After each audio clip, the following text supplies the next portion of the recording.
yooyya nageenyi badhaadha. FM Finfinnee 92.3 irraa kaisan biraan gahaa jiru kun qophii teknooti. Qophii teknoo kennaa kanarraatiin dhimma nageenyummaa saayibarii yookaan Cybersecurity isin biraan geenna. Haga dhumaatti itti dhiyaadha jenna.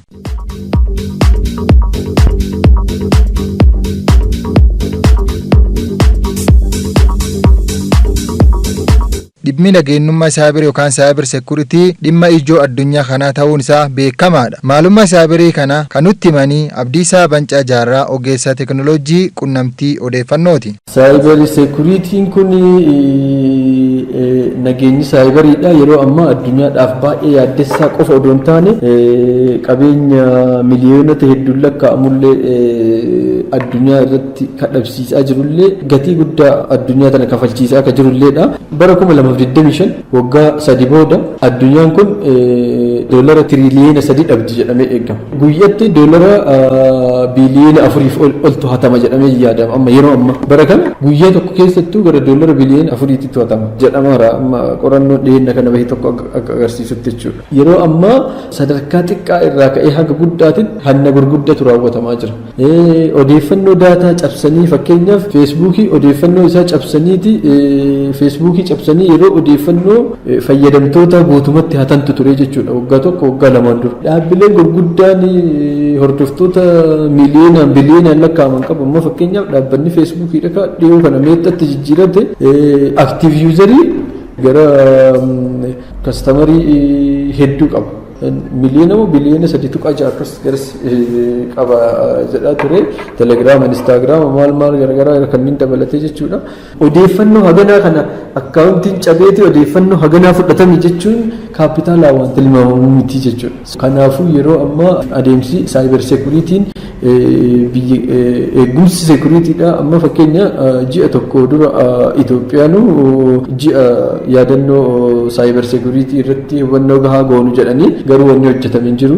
Ani miisejii wayinaa dhufe arge malee miidiyaa dhimma kana irratti ajandaa godhee barsiisee of eeggannoo hawaasni keenya akka godhu ala akkaawuntii cabsanii nama fudhatan miti. Biyya kana keessattuyyuu isa miisejiidha ergamaa mallaqaa ganaa galchi isa nama keenya irra bilbilanitti waajjira Alamuddiin irra bilbilee lotorii isinii baheera adhuma kaardii nama qarshii 25,000 kaardii guuchisan beekani na bilbila Harargee irraa na bilbilaniiti rakkoo akkana nu mudateedhani. Hedduutu bilbilaa wal Oromiyaa guutuu tanarra gara lixa Oromiyaa irraa gara kibba Oromiyaa irraa kaaba Oromiyaa irraa ani beeyadha kennoo qarshii 2,000 kaardii guuteeti amma badhaasa badhaafamteedhaan jedhanii qarshii 2,000 kaardii guuteeti amma ammoo bilbila kiyyana jechuufan jedhe qotee bulaayyoo himatu waan akkas caala nama dhukkubsuun jiru jechuudha. Garuu miidiyaan dhimma kanaaf xiyyeeffannoo kennee irra hojjetee hawaasni keenya hubannoo qabaatee akka irraa of eegu godhame hin jiru jechuudha. Cybersecurity'n saamicha hanna irratti gaggeeffamaa jiruuf addunyaa kana yeroo ammaa raatessaa jiru. Dhimma siyaasaa fi jecha biyyoonni addunyaa kana huni waan hagana hin jedhamne raawwachaa ooltii jedhan Abdiisan. Xiyyeeffannoo siyaasaatiin haala itti biyyoonni garaagaraa xaalqaa wal keessa seenuudhaan odeeffannoo wal jalaa hattu odeeffannoo wal jalaa baaftu amma fakkeenya yoo fudhannee jenne chaansilarii Jaarman bilbila ishee waggaa 10 oliif dhaggeeffataa akka turan odeeffannoo haasa'amaa ture. Is part of Cybersecurity san qofa odoo hin taane hooggantoota addunyaa garaagaraa odeeffannoo wal jalaa dhaggeeffachuun wal jalaa hatuun karoora maalii akka qaban wal jalaa baasuun kuni attaakii guyyaa guyyaadhaan addunyaan tokko irratti raawwataa ooltuudha. So attaakiiwwan kana hambisuudhaaf of eeggannoo gahaa qofa odoo hin taane hubannoo gahaa hawaasa keessatti uumuun dirqama dhaloota kanaati. Miidhaa saayibarii kana teknooloojiin hojjetu kun inninu rakkoo kana geessisu qofaaf hojjetameen gaafi kenna Abdiisan deebii kana qabu. Teknooloojiin tokko yoo bahee jedhu amma vaayirasii isuma jennuudha bara. Vaayirasiin kun gosoota garaagaraa qaba. Vaayirasii koompitara keenya akka balleessu godhu jira. Vaayirasii koompitara keenya akka balleessu godhu dhaabbata koompitara irratti investi godhu. Dhaabbileen koompitara oomishu koompitaroonni umrii dheeraa kan qabaanne godhu. Koompitaroota nuti har'a qarshii kuma hedduudhaan baafneeti hojjechuu bitachuu dandeenya. Koompitara nuti har'a qarshii hedduun kuma hedduun baafnee nuti irraa bitanne kana umrii dheeraa akka qabaatu barbaadan.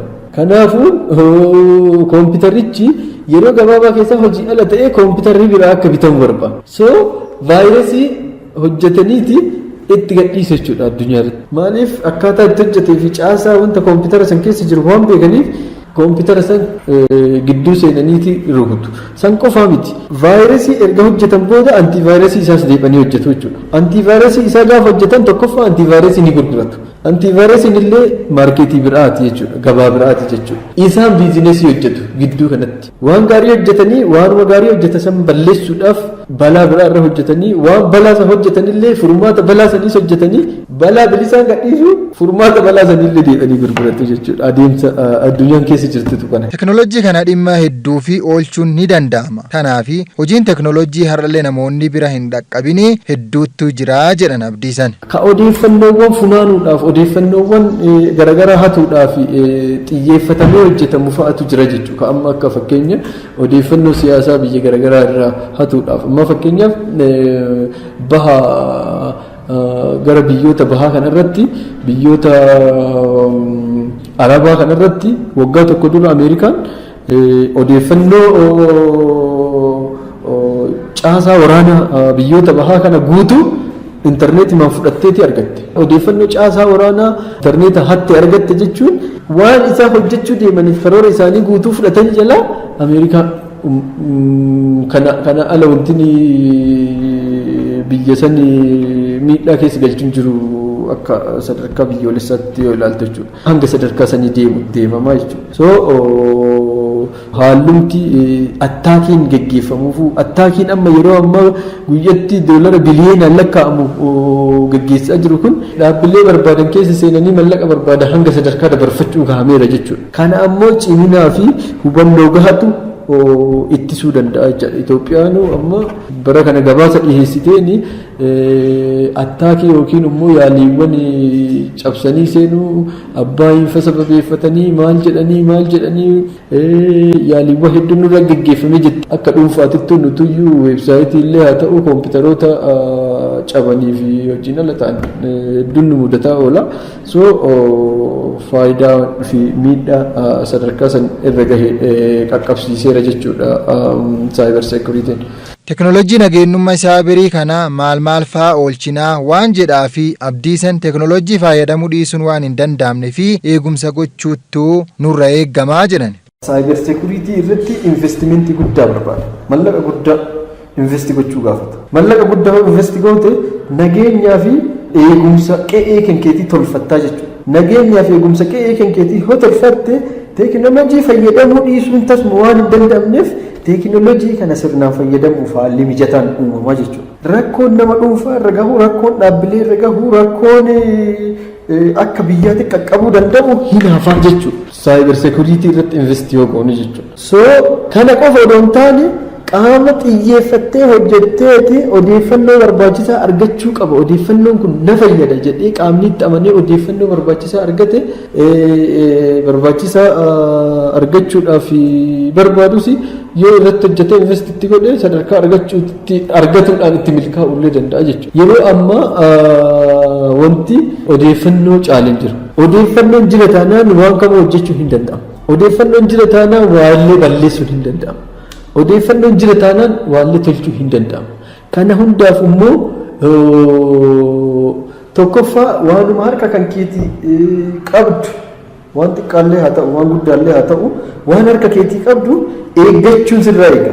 Waan harka keetii qabdu eeggachuuf immoo caasaa nageenya adeemsa nageenya ittiin eeggattuun kana beekuun dirqama jechuudha. Adeemsi nageenya mana keetiitti eeggattuun kun nageenya waan biraa faayidaa biraatiif faayidaa siyaasaatiif haa ta'u faayidaa diinagdeetiif immoo miidhaan saayibarii yookaan saayibara attakkii kun yeroo baay'ee kan geggeeffamu ogeeyyii teknooloojiitiin. Ogeeyyiin teknooloojii kun immoo waan addaa maaliif hin kalaqnee jedhanii yoo ka'anii fi akkasumas muka adda addaa fa'aa keessa gaafa galanii jedhan abdiisan. Ogeeyyiin teknooloojiidha yoo waa hojjetanii isaan dabbaree jedhee yaalii garaagaraa gaggeessu.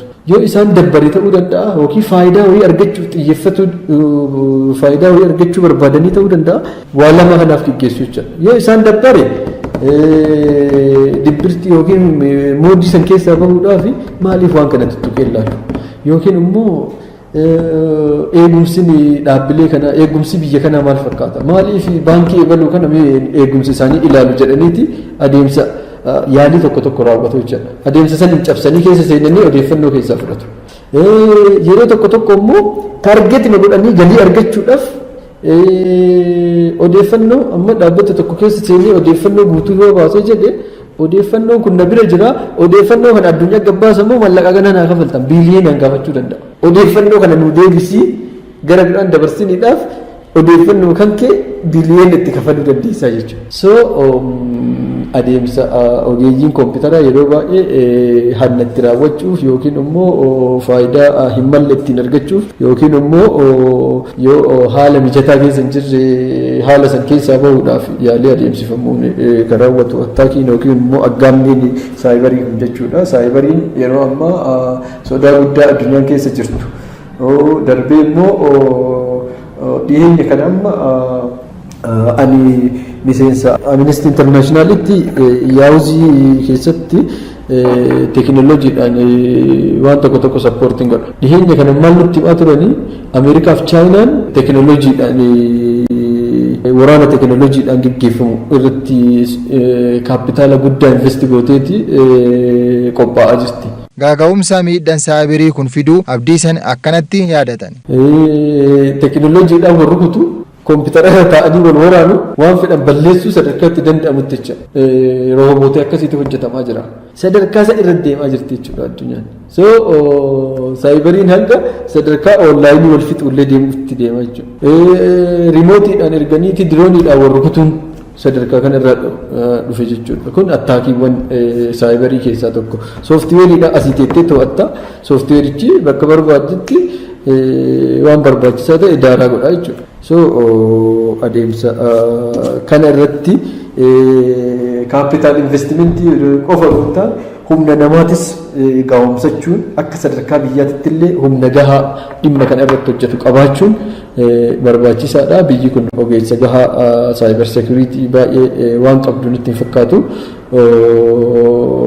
Yeroo garagaraatti dhimma garagaraatiif ogeeyyii teekinooloojii kana yeroo barbaadamuu fi haasa'amu inuma agarra.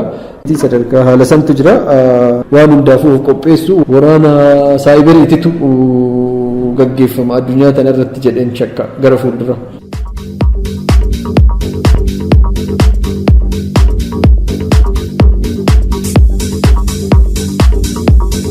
Odeeffannoo sobaa fi dhimma footooshooppii irratti abdiisan waan nuun jedhan qabu. Gama teekinooloojiitiin salphaa ture wantichi. Wantichi salphaa ture yoo jedhu badii inni qaqqabsiisu salphaa ta'ee odoo hin taane haalli wantichi itti hubatamuu danda'u salphaa ture.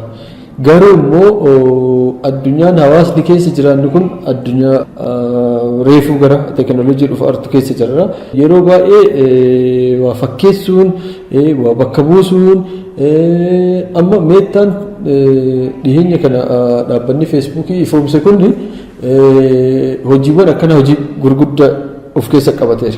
Addunyaan hedduu saffisaan waan deemtee jirtuuf namni tokko fakkaattii isaa fuudhee bakka wayii kaa'ee odoo waajjiraan jiraatee akka waan waajjira jiru fakkeessuu danda'a. Teekinooloojii amma dhufaa jiru kana jechuudha. Kun saffisa teekinooloojii itti adeemaa jirudha. Furmaanni jiru kana dhaabuu hin dandeenye. Footooshooppii hambisuu hin danda'amu. Hawaasni garuu footooshooppii adda baasee akka hubachuu danda'u teekinooloojiiwwan barbaachisaa ta'an dursee hawaasni hubachuu akka danda'u hubannoo gahaa uumuu qofa wanti nu godhamuu danda'u jechuudha. Achirraan darbeeti teekinooloojiin akkuma jalqaba kaafne faayidaa qofa osoo hin taane miidhaas qaba. Miidhaan jiru odeeffannoo yeroo ammaa saffisa qilleensaatiin daddarbu jira. Odeeffannoo saffisa qilleensaatiin daddarbu jiru kana xiyyeeffannaan guddaan odeeffannoo saffisa qilleensaatiin daddarbu jiru kana dhugummaa isaa mirkaneeffachuu irratti hawaasni maddoota odeeffannoo qabatamaa fayyadamuu akka danda'u odeeffannoo tamsa'u eenyurraa odeeffannoo gahaa akka fudhachuu qabu. Odeeffannoon sobaa yeroo ammaa maaliif akka babal'achaa jiru abdiisan yoo ibsan. Sababni odeeffannoon sobaa babal'atuu fi odeeffannoon dhugaa irraa kennamu maddi odeeffannoo dhugaa irraa kennamu qabatama hoo ta'u baatu. Fakkeenya burjaajjiin siyaasaa yeroo jiraatu odeeffannoon qabatamaa eessa irraa akka dhufu adda baafachuuf namni rakkata. Odeeffannoon qabatamaa eessa irraa yoo qaamni kun odeeffannoon kiyya sirri koo ka jedhu taate qaamni kunis odeeffannoon kiyya sirri ka jedhu yoo taate odeeffannoon qabatamaa ka eenyu akka ta'e adda baafachuuf ni rakkata hawaasni. Hawaasni odeeffannoo qabatamaa adda baasuuf yeroo rakkatu odeeffannoon dhufu hundinuu tamsa'ina gurguddaa carraa argachuuf dhufaa jechuudha. Amma fakkeenyaaf biyya kana keessatti miidiyaan odeeffannoo qabatamaa dabarsu kana jedhamee odoo kaa'amu taateeti miidiyaa san eegaa jechuudha namni. Yeroo kaan kanatu sirri burjaajjiin jedhu waan jiruuf odeeffannoon namni dhuunfaa maxxansus hanga sadarkaa odeeffannoo miidiyaalee garaagaraa caala faca'uutu mul'ata jechuudha. Kanaafuu yeroo odeeffannoon hawaasaa addunyaan ganda tokko ta'aarti jedhamu kana keessatti odeeffannoo saffisa kanaan faca'aa jiru dhaabuun hin danda'amu. Hin yaadamullee. Rakkoo kana furuu fi maddi odeeffannoo dhugaa dabarsu ijaaramuu yookaan jiraachuu qabaa himan. Madda sirrii madda qabatamaa. Odeeffannoo qaama mootummaa irraa kennamu, odeeffannoo qaama dhuunfaa irraa kennamu, odeeffannoo miidiyaa irraa kennamu yeroo tokko tokko wal'ahii mul'atu.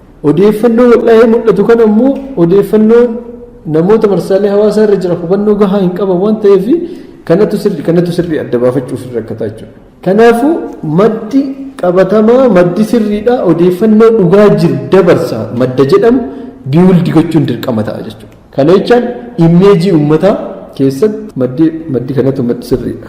Odeeffannoon kana sirriidha waan jedhu. San qofaan odoo hin taane amma dhaabbileen marsaalee hawaasaa garaagaraa feesbuukii yoo fudhanne madda odeeffannoo sirriicha eeggachuu eegalaniiru. Footoo walitti hidhaanidham kana wanni adda baasu jiraa jedhan abdiisan. Yeroo baay'ee footooshooppiin bakka garaagaraa waan yeroo asiin dura hojjetame fakkeessanii as fiduudha waan ta'eef suuraan sun kanaan dura jiramoo suuraa haaraa ta'uu cheeggoota jechuudha. Kanaafuu appilikeeshinii immeej sarchii jedhu jira. Immeej sarchii san daawunlood godhattee qabaatta moobaayila kan kee irraa yeroo immeejii wayii yookiin suuraa wayii argitu suuraan kun suuraa haaraa hojjetame immoo suuraa haaraa ka'e immoo suuraa biraatitu jijjiiramee dhufe isa jedhu sarchi goote. Sarchi gootee tesii ba'a. Suuraan citeellee bakka fedhellee keessaa haa fuudhamu suuraa wayii irraa citeera taanaan suuraan sun sii dhufa. Suuraa isaa wal fakkaatu jechuudha. Suuraa isaa wal fakkaatu sii dhufe bira laalta suuraan kun suuraa kanarraa cite. Wal madaalchisuun salphaadha jechuudha. Bara isaa wajjin eentu akka maxxanse wajjin eessa akka jiru hunda googilii irra barbaadanii baasuun salphaadha jechuudha. Hawaasni sadarkaa kanatti akka dhufuu danda'utu hubannoo uumuun barbaachisaa jechuudha. Footooshooppii to'achuudha. Footooshooppii dhaabuun hin danda'amu. Mana jiru hundaa namni amma shaakalaa jira kan beeknillee jechuudha. Ka odeeffannoo sobaa tamsaasuuf shaakalu jira. Ka waan qabatamaa gochuuf shaakalullee jira. Footoshooppiidhaan waan dogoggoraa qofatu hojjetama jechuun hin danda'amu. Kunoo mana keessatti wantoonni babbareedanii mul'atan baanariin garaagaraa wantoonni garaagaraa kan hojjetamu footoshooppiin. Footoshoppii dhiisuun hin danda'amu jechuudha. Footoshoppii kana garuu immoo odeeffannoo nama dogoggorsuuf kan fayyadamu waan jiruufi odeeffannoo nama dogoggorsu san adda baafatu namoonni akka qabu immeej sarchiin appilikeeshiniin jira yookiin immoo googil footoo sarchiin jira googil immeej sarchii qaba googil irrallee jira immeej sarchiin jechuudha. Googilii irraallee sarchii gochuu dandeenya. Sarchii hogoo nuuf baasa haala salphaan hubachuu dandeenya. Suuraan kun suuraa kanarraa cite suuraa bara 2017 poosti ta'etu adda deebi'ee bifa haaraan dhufe suuraa bara 2020 poosti ta'etu barana dhufe ka jedhu adda baafachuun salphaadha jechuudha. Miidhaa saayibarii yookaan saayibir attackii kana ittisuu fi malli jiraa jedhan abdiisan. Nagaa Cybersecurity eeggachuudhaaf yeroo baay'ee seensa intarneetaa eeguun barbaachisa. Seensa intarneetaa irratti ofeeggannoo guddaa gochuun gaariidha. Seensa intarneetaa irratti waan baay'eetu seenaa intarneeta wajjin wantoota intarneeta wajjin seenan kana qulqulleessuun gaarii. Ogummaa gahaa gaafata. Akkasuma immoo siisteema gahaa sarvara firewall waan jedhamu jira. Firewalliin kun afaan Oromootiin dallaa ibiddaallee jenna. Dalleen ibiddaa kun kan ibidda dhufu hundaayyuu ka deebisu. Ibidda baay'ee seena intarneeta waliin. Ibidda baay'ee seenu kana ibidda birrii balleessuu dhufu jira birrii hatuuf ka dhufu jira ka paaswordii hatuuf dhufu jira kan odeeffannoo dhuunfaadhaa bara dhaloota namaa hatuuf dhufu jira kan odeeffannoo baankii garaagaraa master kaardii deebit kaardii garaagaraa hatuuf dhufu jira odeeffannoowwan baay'eetu dhufa odeeffannoo baay'ee dhufu kanneen dalleenni jabaan ijaaramee eeguu danda'u qaba. Dalleenni jabaan biyya kanatti ijaaramee hin turre. Bara darbee kisaaraa baay'ee geesseera saayibar attaakiin biyya kanarratti. Bara kana to'anneerra haa jedhaniyyuu malee istiin rakkootu jira. Xiyyeeffannaan addunyaadhaa more of biyya kana keessaa kaapitaalli hatamullee hin jiru. Baay'een immoo baankiin onlaayinii hin jiru. Baankii onlaayinii waan hin jirree fi master kaardii maal kanaan hatuuf waan hin yaadnee fi hanni baay'een garana xiyyeeffatellee baay'een hin jiru. Hannootuma xixiqqootu jiraas. Hanna xixiqqoo jirtu kana eeggannoo jabaa fi ogeessa jabaa barbaachisa. Biyyoota garaagaraatiin waliigaluu dhabuu qofa odoo hin taane nageenyummama daldala biyya kanaatiif iyyuu eegumsi nageenya intarneetaa baay'ee barbaachisa. Kana qofaa miti maallee vaayirasiin yoo seeneeti odeeffannoo garaagaraa qofa odoo hin taane kompiitarootuma hedduu yoo miidheeyyuu dhaabbileedhaaf sadarkaa namoota dhuunfaati qofa odoo hin taane walitti bu'eeti sadarkaa biyyaatitti illee kisaaraa haala qaqqabsiisu waan ta'eef of eeggannoo gahaatu barbaachisa.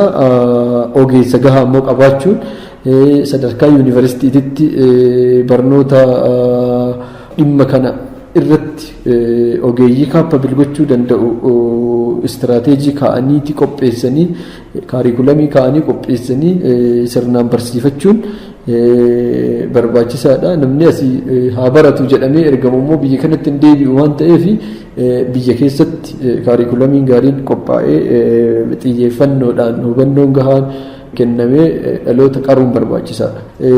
Bifa gara fuulduraatti wanti kun waan salphatti adeemuu miti waan hedduu cimaa adeemu waan ta'eef bifa saniin biyyattiin of qopheessuu qabdi jechuudha. Nuti teknooloojii haga barbaadamee fayyadamaayyuu hin jirru jedhan abdiisan. Yeroo ammaa teknooloojiin faayidaawwan adda addaa qabaa. Bittaa gurgurtaa akka fakkeenya kaafne Amaazonii fa'aa hanga sadarkaa manatti walii geessaniiti ka fayyadamullee manuma isaa taa'ee fayyadama kan gurguratullee kan tajaajila kennus hanga galii gaarii argachuutitti sadarkaa itti deemaa jira. Namni mana isaa taa'ee hojii hojjechuu sadarkaa eegaleetu jira. Dhaabbata gogiliitiif biyya keessa ta'anii hojjechuu hin danda'ama. Dhaabbilee adda addaa biyya alaatiif hojjechuu hin danda'ama. Mana isaan ta'anii hojii uummachuu hin danda'ama. Fakkeenya yuutuubii irratti akkaawuntii banatee namni doolara hedduun galii argataa jira guyyatti.